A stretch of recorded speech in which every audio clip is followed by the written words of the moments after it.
capítulo 16. Leamos. Sarai, mujer de Abraham, no le daba hijos, y ella tenía una sierva egipcia que se llamaba Agar.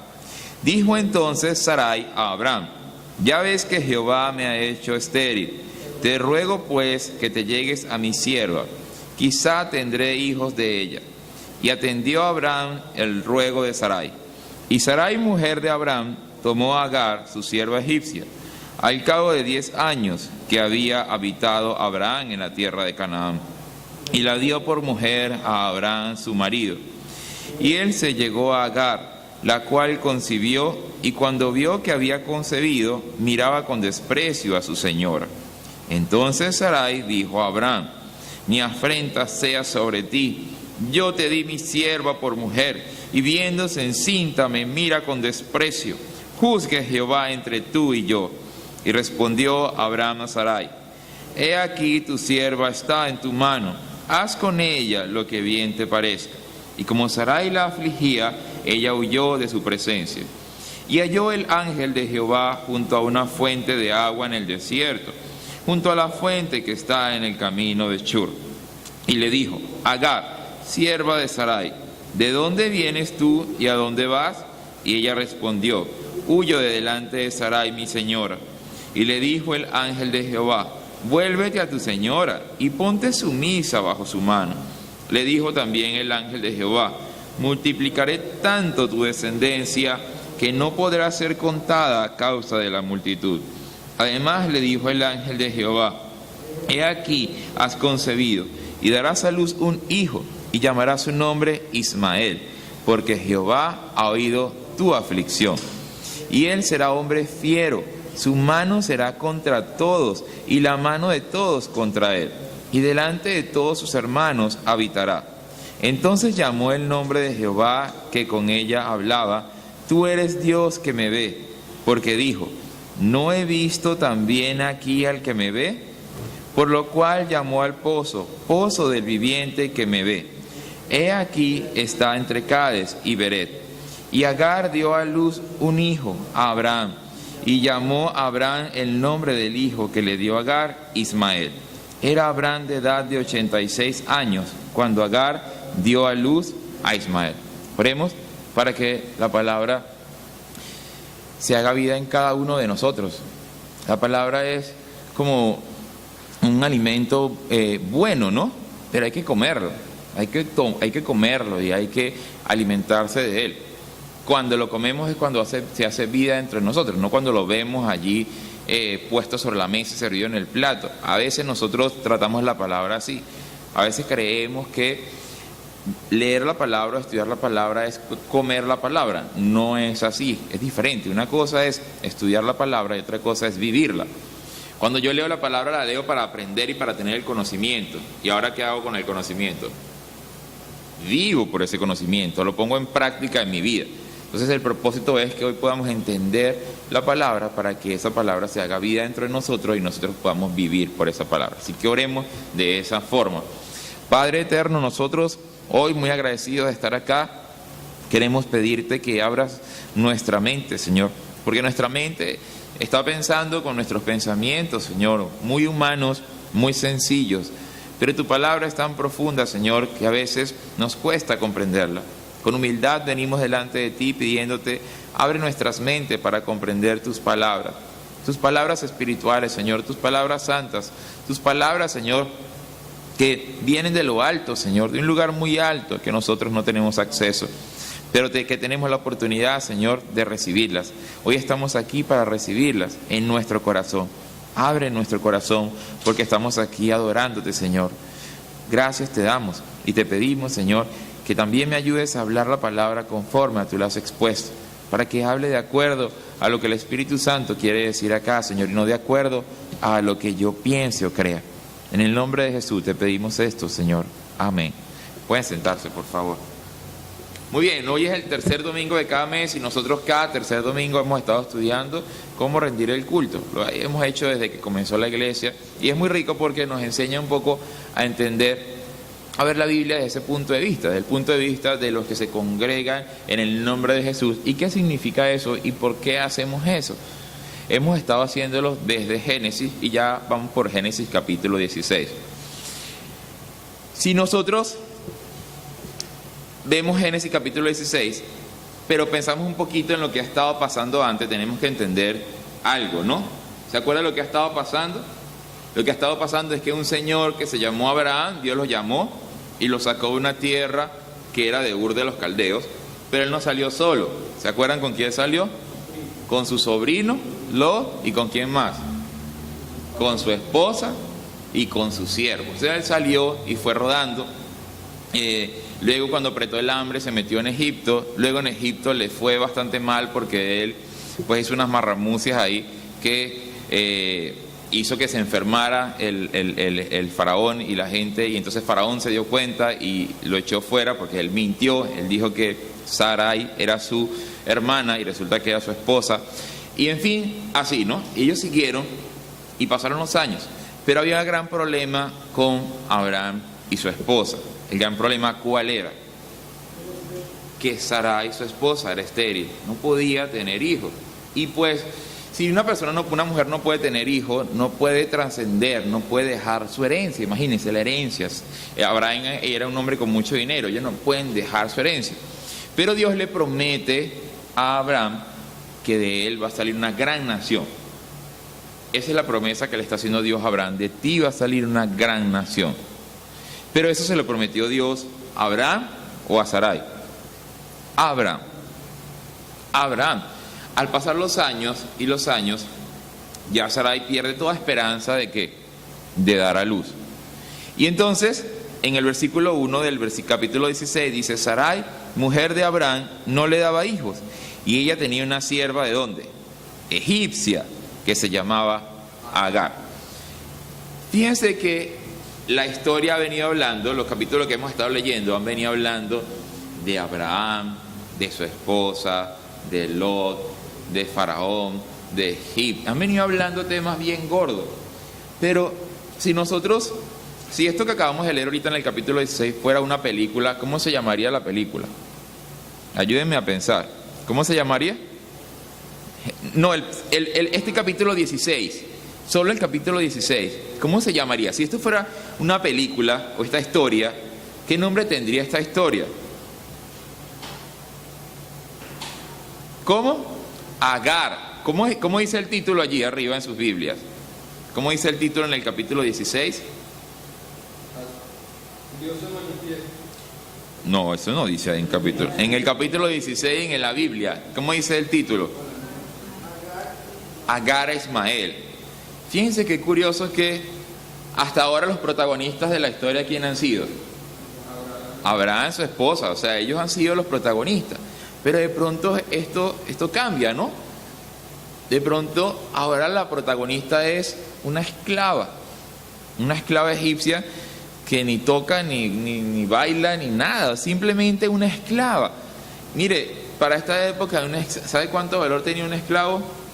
Nada, eso no valía nada, tanto no valía nada que cuando Sarai decide, al darse cuenta, ya han pasado 10 años en la tierra allí de Canaán, ya han pasado 10 años y ya ella perdió toda esperanza.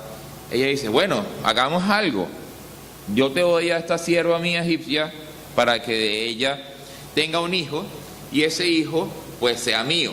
¿Por qué puede tomarse ella ese atrevimiento? Porque es su esclava y entonces el hijo que ella tiene también es su esclavo, pero ella lo va a tomar como su hijo. Ese es el plan de ella, eso es lo que ella está planificando en vista de que ella sabe a qué le tienen temor Abraham y Sarai. A que ya están requete viejitos, y ya un día van a morir sin descendencia. Ese es el temor de Sarai.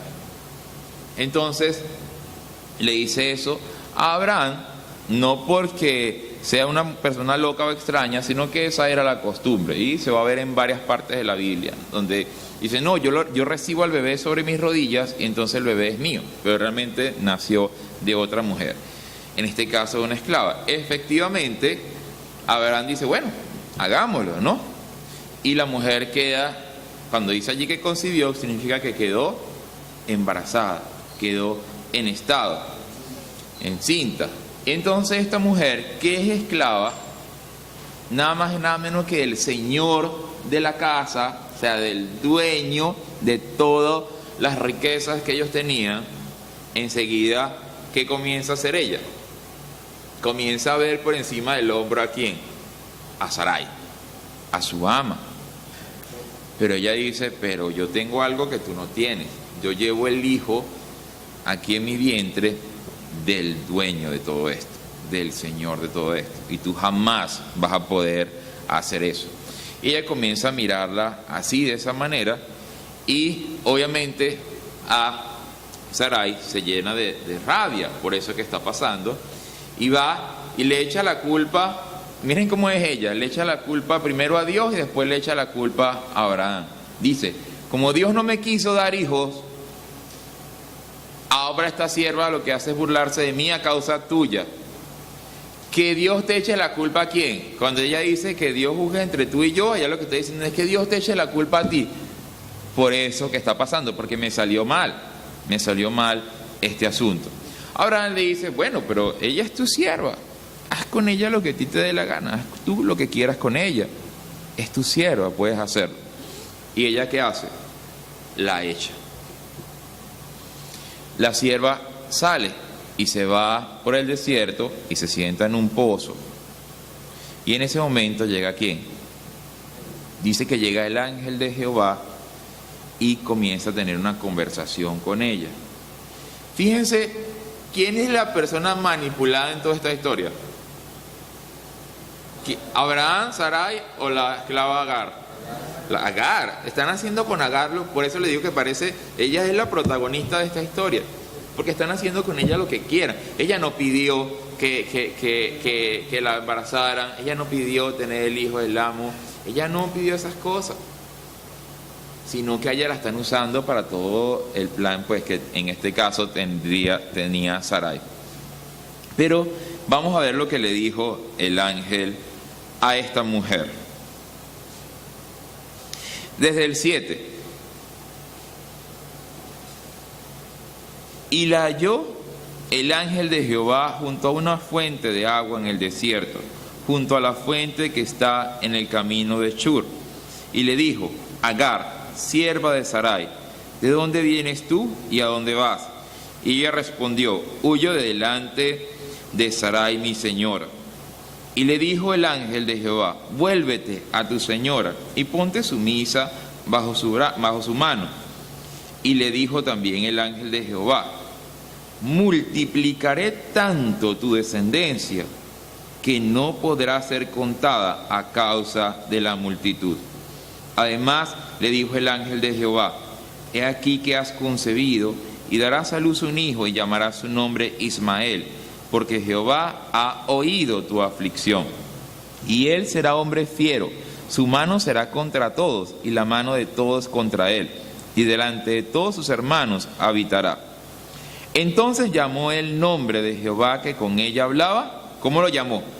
Tú eres Dios que ve, porque dijo, ¿no he visto también aquí al que me ve? Por lo cual llamó al pozo del viviente que me ve.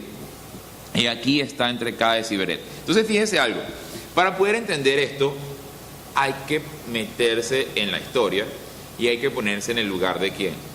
De Agar. Hay que ponerse en el lugar de ella, una esclava sin ninguna posición social, que puede ser votada, que puede ser echada a cualquier momento, que de hecho está siendo votada. Ella, ¿cómo se siente ella? ¿Como alguien importante? No, ella se siente como nada, es una esclava. Probablemente la compraron porque ellos venían recientemente de Egipto. Probablemente cuando estuvieron en Egipto, pues compraron la esclava. Ella se siente como nadie. Sin embargo, siendo nadie, se le acerca nada más y nada menos que ¿quién? Dios, a hablar con ella. Nada más y nada menos que Dios se acerca a hablar con ella. ¿Qué es lo que nosotros vamos a aprender hoy acerca de Dios? Dios se manifiesta. Que Dios se manifiesta, que Él es el que se muestra, que Él busca, que Él es el que se va a manifestar a los hombres, Él es el que se va a manifestar a Agar. Y el título de esta enseñanza es acérquese confiadamente al Dios viviente. No sé si lo notan, yo creo que el escritor atinó, porque imaginen la tristeza de esta mujer en el desierto, embarazada, y cuando el ángel le pregunta, ¿de dónde viene? ¿A dónde vas? Ella dice, yo vengo de allá de donde mi ama que me echó, pero no le dice para dónde va, porque ella no sabe para dónde va, ella no tiene ni idea de para dónde va, ella lo único que saben es que la echaron de la casa sus amos. El ángel le va a decir para dónde es que tienen que ir, para dónde tienen que ir, de regreso y meterse bajo la mano de su ama, y en lugar de estar mirándola feo, más bien hacerse sumisa delante de ella. Y entonces, no sé si logran verlo, pero eso que leímos ahorita se logra ver que el corazón de ella sonrió. Porque ella va a decir estas palabras, ¿no? Tú eres Dios que ve, porque dijo, ¿no he visto también aquí al que me ve? Imagínense ella siendo esclava, siendo nadie, nada más y nada menos un Dios. Ella no tendría idea de quién sería, ella sabe que es un Dios, pero ella no tendría certeza de qué es lo que está pasando. Pero un Dios se está manifestando a ella, a nadie. Entiendan la situación de lo que está pasando acá. ¿Por qué está pasando todo esto? Vamos a ver algo, ¿no? ¿Cómo es así que alguien podía ver a Dios? ¿Cómo así que alguien podía ver a ese Dios viviente? Vamos a Deuteronomio capítulo 5.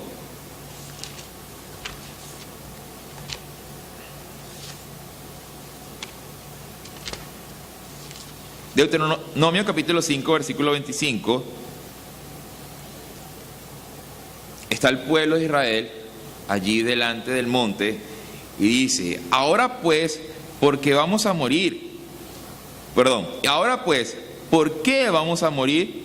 Porque este gran fuego nos consumirá si oyéremos otra vez la voz de Jehová nuestro Dios. Porque ¿qué es el hombre para que oiga la voz de Dios, del Dios viviente, que habla de en medio del fuego? ¿Cómo nosotros la oímos y aún viva? ¿Cómo era esto? ¿Cómo podía realmente alguien escuchar la voz de Dios? Para ellos, oír la voz de Dios, ¿qué significaba? Era Dios hablando ¿con qué? Con truenos, con tormentas. ¿Se acuerdan? Eso lo estudiamos la otra vez, cuando estaban en el monte Sinaí. Allí se manifestó Dios, ¿no? Pero se manifestó ¿cómo? Con truenos, con nubes, con relámpagos, con fuego, con voz de trompeta. Y esta era la forma en que ellos conocían que Dios, el Dios, estaba vivo, que era un Dios viviente, que era la forma agresiva, digamos, fuerte, contundente en la que Dios podía hablarles. Pero aquí estamos viendo un caso completamente diferente. ¿Qué vamos a entender nosotros sobre Dios hoy, no? ¿Qué vamos a entender nosotros hoy sobre Dios? Que Dios siempre va a querer la gloria para Él. Dios se va a manifestar, pero ¿para qué se manifiesta? Para que reconozcan que su gloria de Él. Fíjense cómo es el asunto con el pueblo de Israel, que es el que estamos hablando hasta este momento. Miremos en Josué, está después de Deuteronomio, está cerquita allí, mueva unas paginitas. Deuteronomio capítulo 3, versículo 9. Perdón, gracias. Josué capítulo 3, versículo 9. Miren cómo le dice Josué al pueblo. Y Josué dijo a los hijos de Israel, acercaos y escuchad las palabras de Jehová vuestro Dios. Y añadió Josué, en esto conoceréis que el Dios viviente está en medio de vosotros, y que Él echará de delante de vosotros al cananeo, al eteo, al ebeo, al fereceo, al jerjeseo, al amorreo y al jebuseo. Eso se lo está diciendo Josué al pueblo de Israel, porque ellos van a comenzar las batallas para apoderarse de lo que Dios le había prometido a Moisés, que era la tierra de Canaán, la tierra prometida. Por fin iba a tener la tierra prometida. Pero en la tierra prometida había gente, ahí había gente. O sea que ellos tenían que luchar. Pero Él les va a decir, en esto conoceréis, que el Dios que está dentro de ustedes es un Dios diferente a ¿cuáles? A los otros dioses que están en las otras naciones.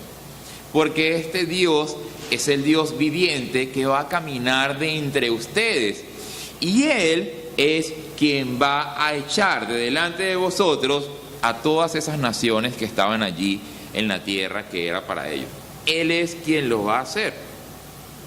Entonces, algo que nos queda claro acá es que Dios es el que camina de entre el pueblo, es el que tiene el poder para echar fuera a las naciones donde ellos habían llegado.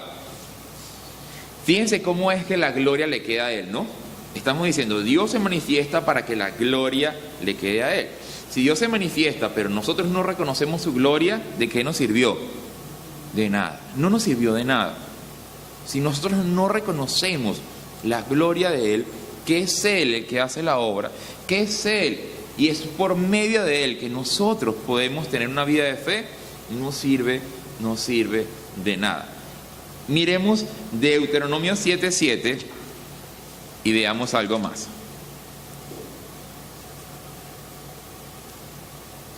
No por ser vosotros más que todos los pueblos os ha querido Jehová y os ha escogido, pues vosotros erais el más insignificante de todos los pueblos. Fíjense algo. Entonces, este Dios viviente eligió un pueblo para manifestar su gloria. ¿Pero por qué eligió a este pueblo?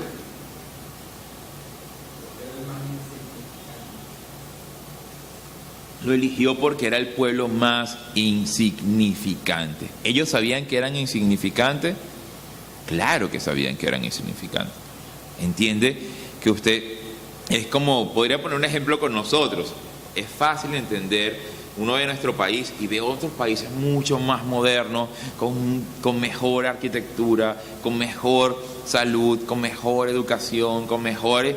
Y uno dice, no, nosotros delante de esa gran nación, como nación, hablando de las cosas como nación, nosotros somos pequeñitos, ¿no? Así está viendo el pueblo de Israel a las otras naciones, a los egipcios. ¿Ustedes creen que cuando ellos vieron a los egipcios se sentían más grandes que los egipcios? No. Pero Dios, sin embargo, está eligiendo lo menospreciado. Está eligiendo lo que, lo insignificante, para poder manifestar ¿qué? Su gloria. ¿Alguna vez se ha sentido así? ¿Alguna vez se ha sentido insignificante? Sí. Sí. Pero entiende que allí es donde Dios puede mostrar su gloria, su poder y su soberanía. Allí es donde Dios puede, lo hemos estado estudiando los miércoles, la humildad que se necesita para llegar a Dios, ¿no? ¿Quién es más insignificante? ¿Un niño o un adulto? Un niño. Pero delante de Dios, ¿qué actitud es mejor? ¿La de un adulto o la de un niño? La de un niño. Ven cómo piensa Dios. Dios piensa de manera diferente. Aquí estamos encontrando a esta mujer insignificante, que no es nadie, y sin embargo Dios va a mostrar su gloria ¿en quién? En ella. Y el corazón de ella va a sonreír, porque ella salió huyendo, ella no es nadie. Ella va a decir, ¿cómo es posible que yo siendo nadie se me manifieste quién? Dios. ¿Cómo es posible que se me manifieste a mí que no soy nadie? Abraham, Dios va a usar a Abraham ¿para qué? Dios va a usar a Abraham para, vamos a leerlo, que es bien chévere. Gálatas 3, y ahí se quedan en Gálatas 3, dejan por ahí la cuerdita. Gálatas capítulo 3, versículo 9 dice: de modo que los de la fe son bendecidos con el creyente. ¿Con cuál creyente? Abraham, ¿no? De modo que Abraham va a servir ¿para qué? ¿Se acuerdan cómo le dijo en Génesis? haré de ti una nación grande, y te bendeciré, y te engrandeceré, y serás de bendición, y bendeciré a quienes, a los que te bendijeren, y maldeciré a quienes, a los que te maldijere, y en ti serán benditas todas las naciones de la tierra. Eso es lo que Dios le está diciendo a Abraham. Pero ahora estamos viendo, deje el dedo por allí en Gálatas y vámonos al pasaje Génesis 16, y miren qué cosa tan extraña. Génesis capítulo 16, versículos 10 y 11. Está Agar allí en el pozo. Le dijo el ángel de Jehová: multiplicaré tanto tu descendencia que no podrá ser contada a causa de la multitud. Pregunto, ¿la descendencia de Agar de dónde va a venir? ¿De quién? De Abraham. Entonces uno piensa, ok, ahora si miramos bien, tenemos aquí a quién arriba, Abraham. Y tenemos aquí a quién, su esposa Sarai. Y tenemos aquí la esclava Agar. De aquí, Dios le está prometiendo una gran nación que va a venir de su descendencia. Pero resulta que él está esperando que venga ¿por dónde? Por Sarai. Pero el hijo nace ¿de quién?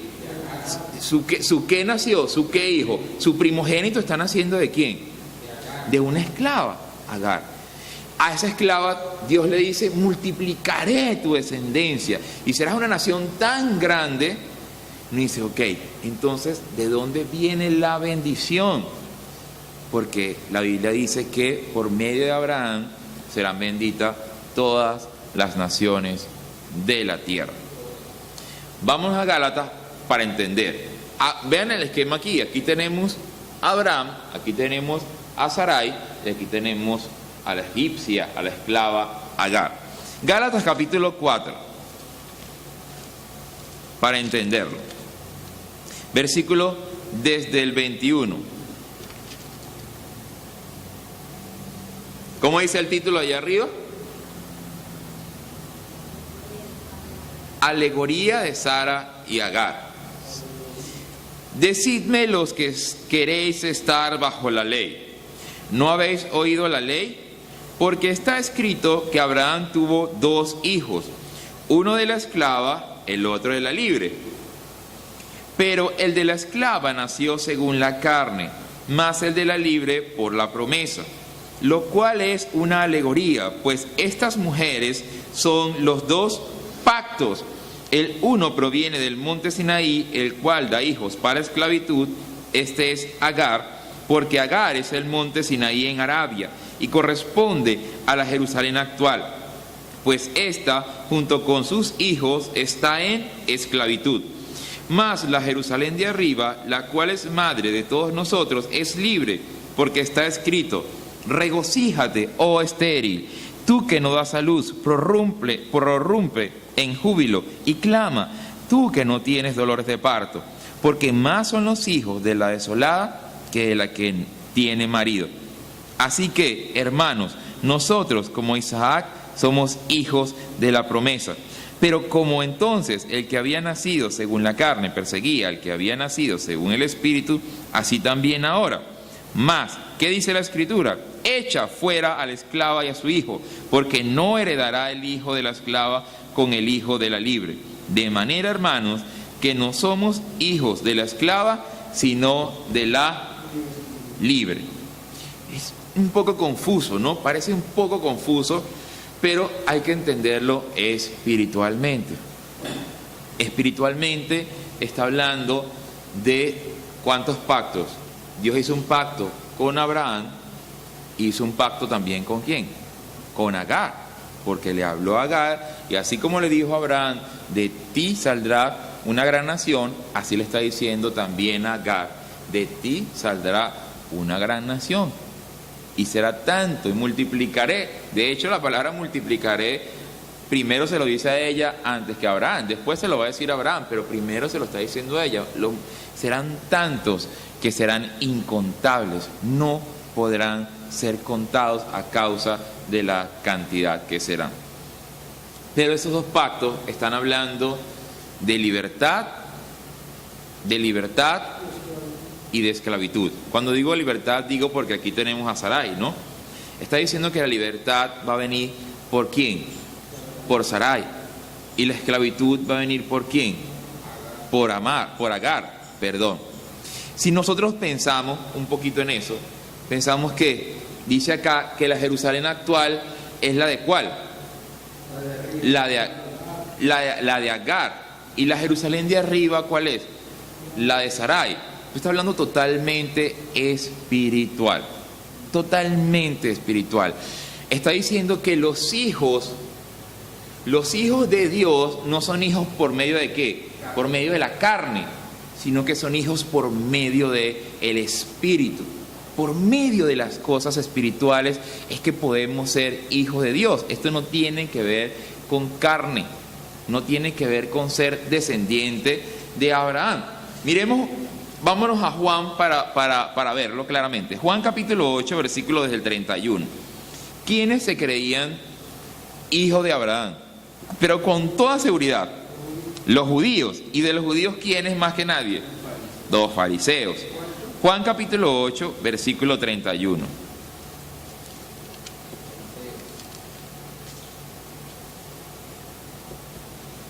Desde el 31, leamos. Dijo entonces Jesús a los judíos que habían creído en él: si vosotros permaneciereis en mi palabra, seréis verdaderamente mis discípulos, y conoceréis la verdad, y la verdad os hará libres. O sea que ellos hasta este momento eran esclavos. Pero ellos son de la descendencia de Abraham. Sí son de la descendencia de Abraham, pero aún así son ¿qué? Son esclavos. Le respondieron, linaje de Abraham somos, y jamás hemos sido esclavos de nadie. ¿Cómo dices tú seréis libres? Jesús les respondió: de cierto os digo, que todo aquel que hace pecado, esclavo es del pecado. Y el esclavo no queda en la casa para siempre, el Hijo sí queda para siempre. Así que, si el Hijo os libertare, seréis verdaderamente libres. Sé que sois descendientes de Abraham, pero procuráis matarme, porque mi palabra no haya cabida en vosotros. Yo hablo lo que he visto cerca del Padre, y vosotros hacéis lo que habéis oído cerca de vuestro Padre. Respondieron y le dijeron: nuestro padre es Abraham. Jesús les dijo: si fueseis hijos de Abraham, las obras de Abraham haríais. Pero ahora procuráis matarme a mí, hombre que os he hablado la verdad, la cual he oído de Dios. No hizo esto Abraham. Fíjense cómo les habla a él. Los está enredando, los está confundiendo, porque ellos sí son hijos de Abraham, pero no son hijos de Abraham. En la carne son hijos de Abraham, pero en el espíritu no son hijos de Abraham, porque ellos no quieren recibir la palabra que puede darle la libertad. Ellos no pueden recibir la palabra que vale y que puede liberarlos, que puede libertarlos. Entonces Jesús está diciendo, está diciendo allá en Gálatas, que realmente ellos están siendo hijos de ¿quién? ¿De Agar o de Sarai? De Agar. Realmente están siendo hijos de Agar, porque ellos no quieren recibir la libertad, sino que ellos están en esclavitud, porque ellos están sometidos a la ley y no quieren salir de la ley. Por eso le dice, oíd vosotros que queréis estar bajo la ley. Dios es un pacto, dos pactos, uno de libertad, uno para libertad y otro para esclavitud. Claro, y esa libertad va a llegar solamente por el Hijo. Pero eso es lo que debemos comprender, que esos dos pactos, que uno está hablando de libertad y otro está hablando de esclavitud, está hablando espiritualmente, para que nosotros podamos entonces ser, ¿qué? Libres. Y seamos hijos de ¿quién? ¿Por medio de cuál pacto? ¿Del de Agar o del de Sarai? Del de Sarai. Pero espiritualmente lo que nos va a hacer nosotros, o a las personas, a los seres humanos, lo que nos va a hacer hijos espirituales, no va a ser ser descendientes directos de Moisés o de Abraham, no va a ser la ley de Moisés. Eso es lo que ellos tienen. Y si permanecen allí, jamás, miren, nadie, ningún ser humano va a poder llegar a Dios por medio de la ley. Nadie va a poder llegar. La única forma de llegar va a ser por medio del hijo de Sarai, porque él es el que va a hablar la libertad. Sin embargo, hoy día mucho de esto se ha colado dentro de la iglesia, y dentro de la iglesia se habla acerca de la ley, como si la ley fuese algo que fuese a salvar a las personas, y no es así. Miremos algo más allí en Romanos capítulo 9. Romanos capítulo 9, versículo 6, del 6 al 9, dice, 9, 6 al 9, no que la palabra de Dios haya fallado, porque no todos los que descienden de Israel son israelitas, ni por ser descendiente de Abraham son todos hijos, sino en Isaac te será llamada descendencia.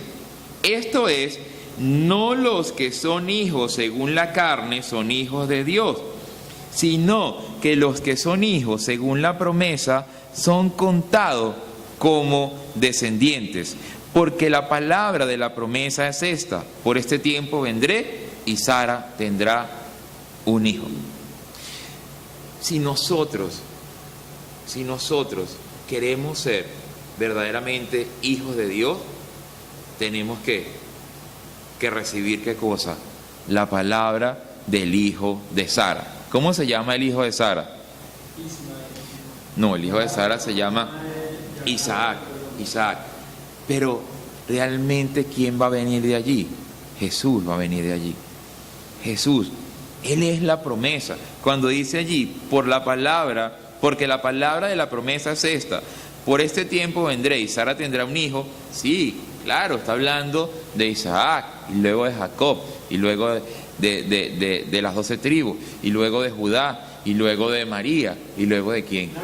Y luego de Jesús. Pero lo que nos tiene que quedar claro es que no hay forma de que nuestros buenos actos o nuestra buena conducta nos lleve a la salvación. Lo que nos va a llevar a nosotros a la salvación es que reconocer que por medio de Jesús es que nosotros podemos ser salvos. Reconocer que por medio de la obra redentora de Él en la cruz es que nosotros podemos tener salvación. ¿Cómo se hace eso? Oigan que esto es duro de comprender para un judío. Muy duro.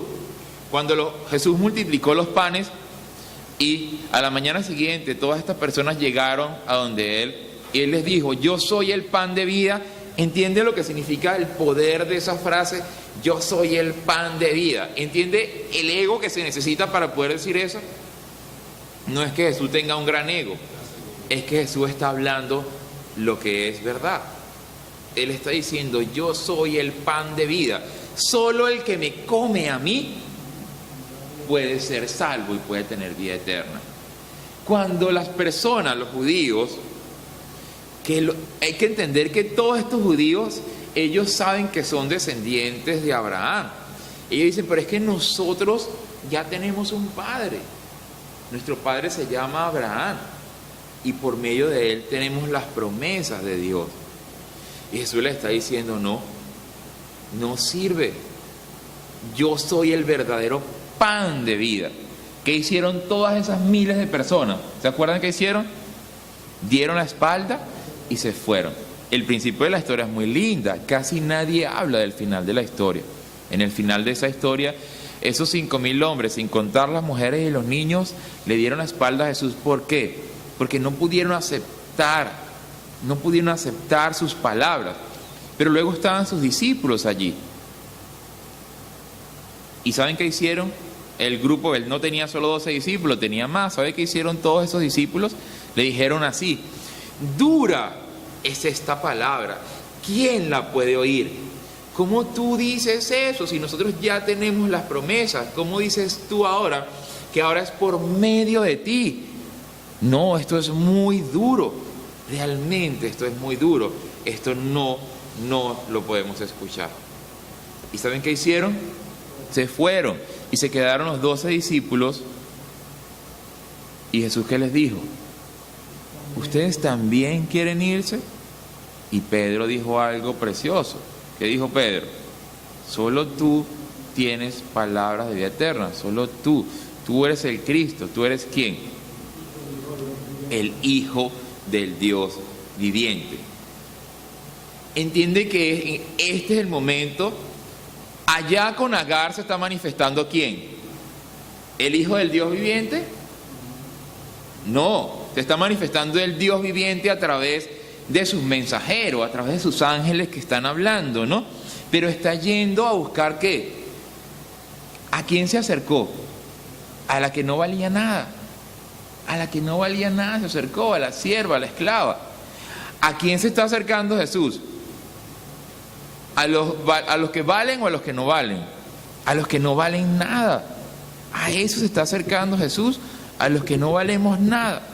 ¿Para qué? Para que reconozcamos la gloria de Dios. ¿En dónde? En Él. Para que reconozcamos la gloria de Dios en Él. Y eso, cuando uno lo reconoce, de la misma manera o de la manera similar en que Sarai se llena de alegría, porque ella dice: ¿usted no sintió eso? Usted el día que creyó en Jesús no sintió. ¿Qué sintió? Porque lo que yo le puedo decir lo que yo sentí. Yo le pedí perdón por toda mi maldad y me quedé dormido llorando. Y al día siguiente, cuando salí a la calle, dentro de mí había algo que yo no podía expresar, no podía expresarlo de ninguna manera. Y caminando por las calles, me detuve y entendí. ¿Sabe qué fue lo que entendí? Yo dije: ¡ah! Dios me perdonó. Eso. ¿Y saben qué trajo eso a mi vida? Gozo. Gozo. Dios me perdonó. Usted tiene que haber sentido eso. Usted tiene que sentir eso. ¿Sabe cada cuánto? Todos los días de su vida. Si usted está bajo el pacto de la libertad, usted tiene que sentir eso todos los días de su vida. Yo era nadie, yo era menospreciado, yo era lo vil. ¿Se acuerda cómo dice la Escritura? De lo vil y lo menospreciado eligió Dios. Yo era nadie. Sin embargo, Él se acercó ¿a quién? Se acercó a mi vida. Él se acercó a mi vida y yo oí lo que Él tenía que decir. Y yo reconocí la gloria de Dios. ¿En dónde? En Él. Miremos Mateo capítulo 16. Versículo 13.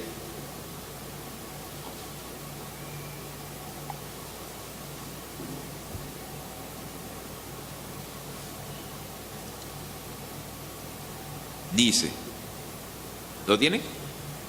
Viniendo Jesús a la región de Cesarea de Filipo, preguntó a sus discípulos, diciendo: ¿quién dicen los hombres que es el Hijo del Hombre? Usted puede hacerle esta pregunta, ¿sabe a quiénes? A todos a su alrededor. Haga el ejercicio. ¿Quién crees tú que es Jesús? Dígale, ¿qué respuestas va a recibir? Algunos pueden decir el Hijo de Dios. ¿Qué más le van a decir? Algunos van a decir un Salvador. Otros pueden decir Dios. ¿Qué más le pueden decir? Algunos van a decir que es un profeta. Otros van a decir que es un gran tipo. Otros van a decir que es un revolucionario. Otros van a decir que es un gran hombre. Muchas cosas va a decir la gente acerca de Jesús. Pero aunque alguien piense que Jesús es un gran hombre, una amiga me dijo: yo entiendo que Jesús era necesario para el mundo. Yo eso lo entiendo. Yo comprendo perfectamente que hacía falta un Jesús en un mundo tan malo para que nos sirviera de ejemplo. Lo que yo no puedo creer es que Él sea Dios. no va a llegar jamás. Porque las personas que piensan así, es lo mismo, automáticamente están pensando que ellos pueden llegar a Dios, porque ellos creen en que la existencia de Dios, pero están pensando que ellos pueden llegar a Dios por medio de ¿qué? De sus obras. Y eso se llama estar bajo ¿cuál pacto? Bajo el pacto de la maldición. Decidme, bajo el pacto de la maldición, bajo el pacto de la esclavitud. Miremos el 14. ¿Quién dice los hombres que es el Hijo del Hombre? Ellos dijeron, unos Juan el Bautista, otros Elías, y otros Jeremías o alguno de los profetas. Y él les dijo, ¿y vosotros quién decís que soy yo? Respondió Simón Pedro, otra vez, tú eres el Cristo, el Hijo del Dios viviente. Eso es lo que se necesita. ¿Qué se necesita creer? Tú eres el Cristo.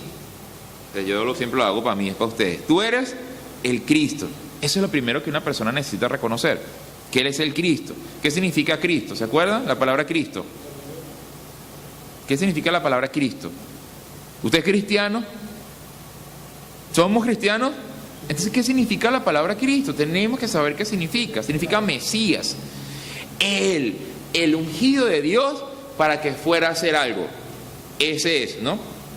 El enviado de Dios para que fuera a hacer la obra de Dios. Y luego hay que comprender que ese enviado de Dios es ¿quién?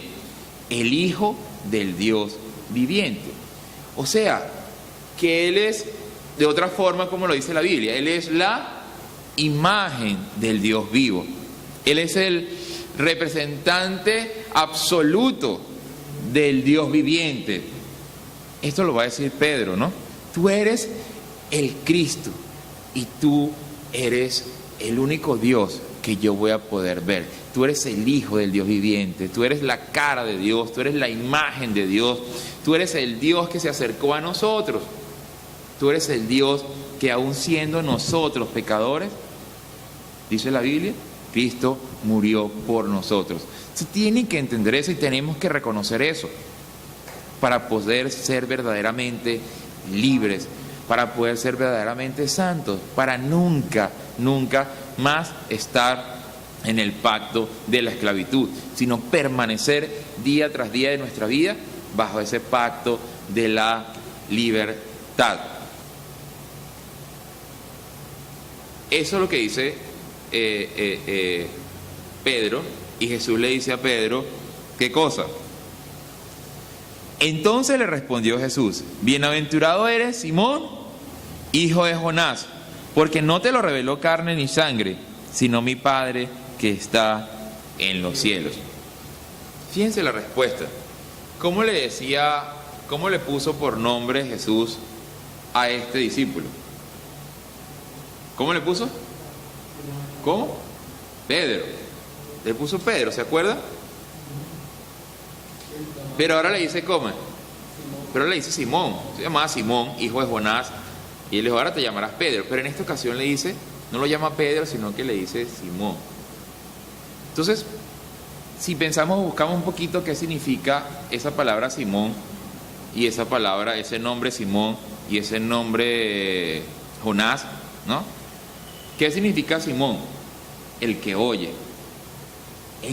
a Dios.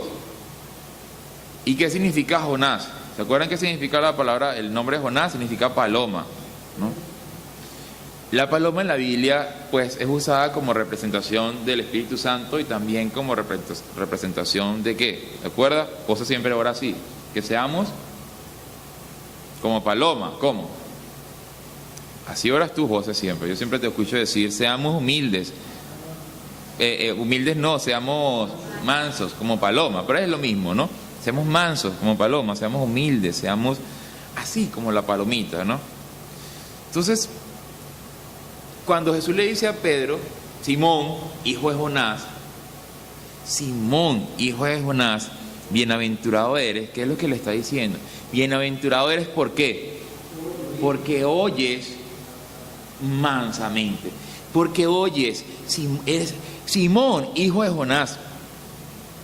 Y cuando le dice, esto te lo reveló mi Padre, La Biblia va a decir que la revelación viene por medio del Espíritu Santo, que el Espíritu Santo es el que nos muestra, que Él es el que nos conduce a la verdad, que Él es el que abre la Biblia delante de nuestros ojos para poder entenderla, ¿no? Y esto también lo representa la Biblia con una paloma, el Espíritu Santo. Y le dice, a ti no te lo reveló nadie, a ti te lo reveló directamente ¿quién?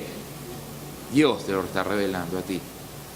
Esa es la actitud que nosotros debemos tener delante de la Escritura. Esa es la actitud que debemos tener nosotros delante de la palabra de Dios. ¿Cómo? Oír mansamente, oír con humildad la palabra de Dios. Y como dice el título de hoy, acercarnos confiadamente ¿a quién? Al Dios viviente. ¿Se acuerda quién iba a luchar en el pueblo de Israel? ¿Quién iba allá afuera a las otras naciones? ¿Quién? Dios en él. ¿Saben cómo se conocía el pueblo de Israel? ¿Qué diferenciaba al pueblo de Israel de los otros pueblos? Porque estaban muchísimos pueblos. ¿Qué los diferenciaba? Que Dios estaba con ellos.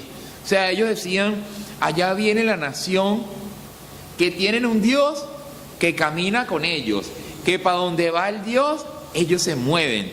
No es un Dios territorial que está estancado como de pronto los dioses de los romanos, de los egipcios que estaban allí con ellos, sino que a donde ellos se movían, allí estaba Dios. Que cuando la mujer esclava se movió, Dios se movió hasta donde estaba ella a buscarla. Que cuando los hombres pecamos y nos apartamos de Dios, Dios vino y envió a su propio Hijo por amor a buscarnos. Jesús va a decir algo que para mí es uno de los versículos más impactantes de toda la Biblia, porque me hizo cambiar mi mentalidad de cómo vivir la vida de fe. Dice así en Lucas, creo capítulo 19, donde habla de Zaqueo. Dice así: yo he venido a buscar y a salvar. ¿Entiende qué fue lo que derramó Dios sobre esa esclava? ¿Se acuerda el salmo que leímos hoy? Vamos a leerlo, que aquí está. Porque no menospreció ni abominó la aflicción del afligido, ni de él escondió su rostro, sino que cuando clamó a él, le oyó. ¿Usted imagina la desesperación de esta mujer tirada en el desierto sin saber para dónde iba? La única protección, porque ustedes creen que la gente era esclava porque quería ser esclava, pues les tocó ser esclava, nació esclava, esclavo, pero ellos sí tenían algo bueno, una casa, una protección. Aún siendo esclava, sabía, yo soy de la casa de mi amo es tal o cual. Esta mujer se quedó sin protección, sin amo, sin lugar a donde ir, y a ella acudió Dios. De la misma manera, un día nosotros andábamos por ahí perdidos, totalmente perdidos. Yo estoy seguro de eso. Porque no hay otra forma de llegar a Cristo, no existe otra forma de llegar a Cristo, sino cuando uno reconoce que uno estaba perdido, sin rumbo, que uno reconoce su maldad, que uno reconoce su pecado, que uno reconoce sus errores, y entonces Él va al encuentro ¿con quién? Con cada uno que reconoce eso. Y entonces ahora nosotros podemos tener vida espiritual. ¿Cuándo? Cuando oímos y reconocemos su voz, reconocemos su palabra. Pero ¿saben qué es lo que estamos reconociendo? Lo leímos ahorita en Juan. Lo que estamos reconociendo es que Él es el enviado de Dios, que la voz que Él está diciendo es la voz de ¿quién? Es la misma voz de Dios, es la mismísima voz de Dios. ¿Será que Él no va a guardarnos? ¿Será que Él no va a cuidarnos? ¿Será que Él no va a guardar a su iglesia? Pero ¿por qué existen los dos pactos? Entonces Dios desechó y se olvidó del pueblo de Israel. La Biblia no dice eso. Miremos segunda de Corintios, capítulo 3, versículo 14.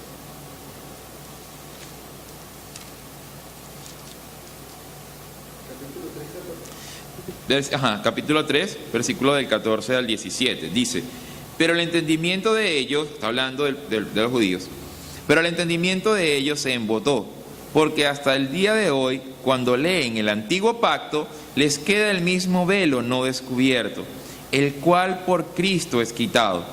Y aún hasta el día de hoy, cuando se lee a Moisés, el velo está puesto sobre el corazón de ellos. Pero cuando se conviertan al Señor, el velo se quitará. Porque el Señor es el Espíritu, y donde está el Espíritu del Señor, allí hay libertad.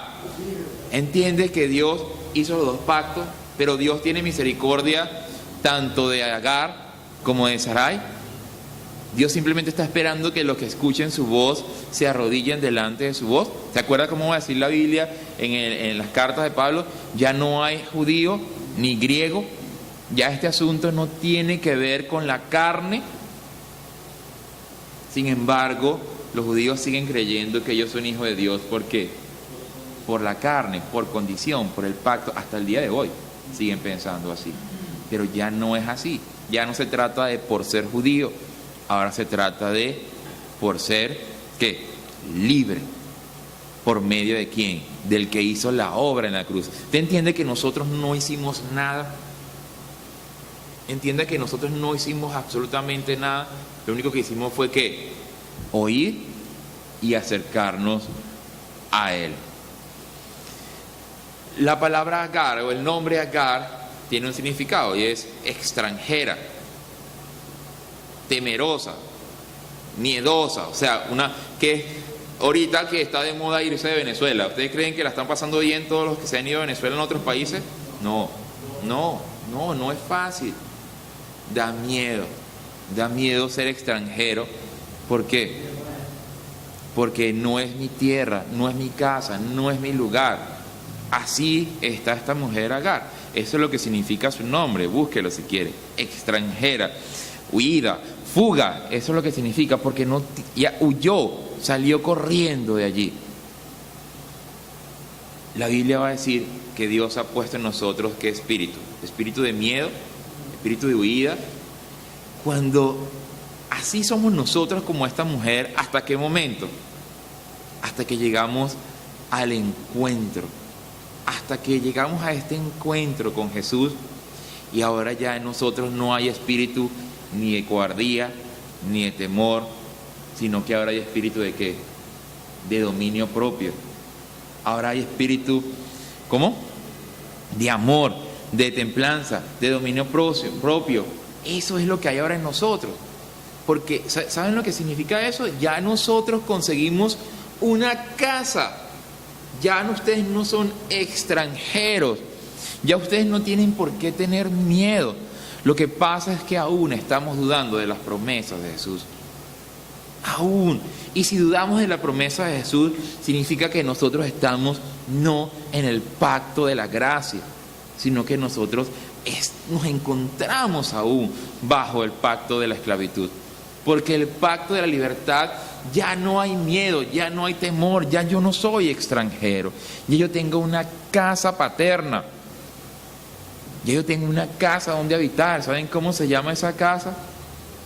¿Saben cómo se llama esa casa? Se llama la casa de Dios. Hoy nos encontramos en esa casa.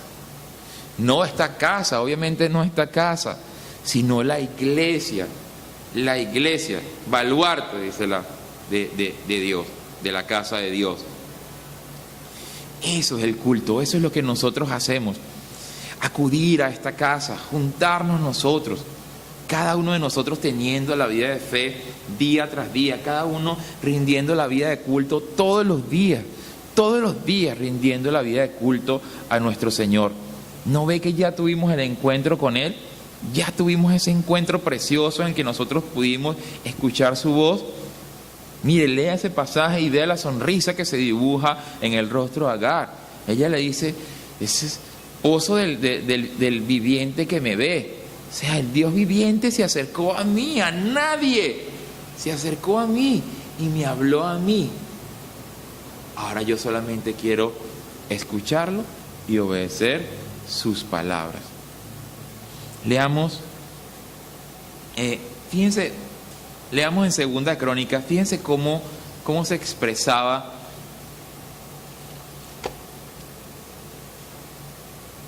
Segunda de Crónicas, capítulo 7, versículo 14. Fíjense cómo se expresaba, cómo podía alguien acercarse a Dios, o cómo veían a Dios, ¿no? 7:14, un versículo muy usado, yo creo que es el versículo más usado en el Antiguo Testamento. ¿Cómo comienza? Si se humillaren mi pueblo, sobre el cual mi nombre es invocado, y oraren y buscaren mi rostro, y se conviertan de sus malos caminos, entonces yo iré desde los cielos y perdonaré sus pecados y sanaré su tierra. Muchos usan este versículo para hablar de la tierra física, ¿no? En estos días fue un lugar y una persona decía, vamos a cantar todos y a colocar nuestras manos sobre la tierra para que Dios sane a Venezuela. Eso no tiene nada que ver, eso no está hablando de eso. Porque Dios quiere sanar los corazones de las personas, estén en Venezuela o estén en la China o estén donde sea que se encuentren. Y ya lo hizo por medio de su Hijo Jesucristo. Solamente falta que nosotros nos arrodillemos delante de Él y delante de su palabra. Que las personas hagan eso. Ahora dice allí, si se humillan delante de mí, yo voltearé ¿a qué? A verlos. Así era en el Antiguo Testamento. Pero miremos Juan capítulo 14 y veamos el amor de Dios manifestado en su Hijo Jesús. Juan 14, versículo 13 y 14 dice, desde el 12, de cierto os digo, el que en mí cree, las obras que yo hago, él las hará también, y aún mayores las hará, porque yo voy al Padre. Y todo lo que pidieres al Padre en mi nombre lo haré, para que el Padre sea glorificado en el Hijo. Si algo pidieres en mi nombre, yo lo haré. ¿Cuál es la condición? ¿Cuál es la condición para que nosotros podamos orar a Dios y podamos ver el poder de Dios en nuestras vidas? Voy a decirlo más sencillo. ¿Cuál es la condición para que Dios responda a nuestras oraciones? ¿Entiende la diferencia? Dice allí, de cierto, el que en mí cree, las obras que yo hago, el que en mí cree que soy yo el que va a luchar, que yo soy el que va a luchar la batalla, que yo soy el que morí en la cruz, que yo soy el que derramé la sangre, que yo soy el enviado del Padre, que yo soy el Hijo del Dios viviente, ese puede orar al Padre en mi nombre y ¿qué? Y humillarse y reventarse y rasgarse los vestidos y ayunar y... Ahí no dice nada de eso. Simplemente el que cree en Él orará al Padre y yo responderé para que el Padre sea glorificado. ¿Entienden cómo es esto? ¿Entiende lo que significa estar bajo el pacto del amor, de la libertad, de la gracia, del perdón?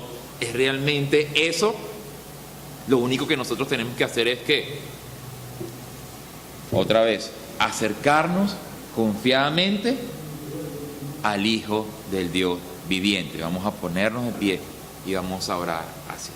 No deje de acercarse por ninguna causa ni por ningún motivo.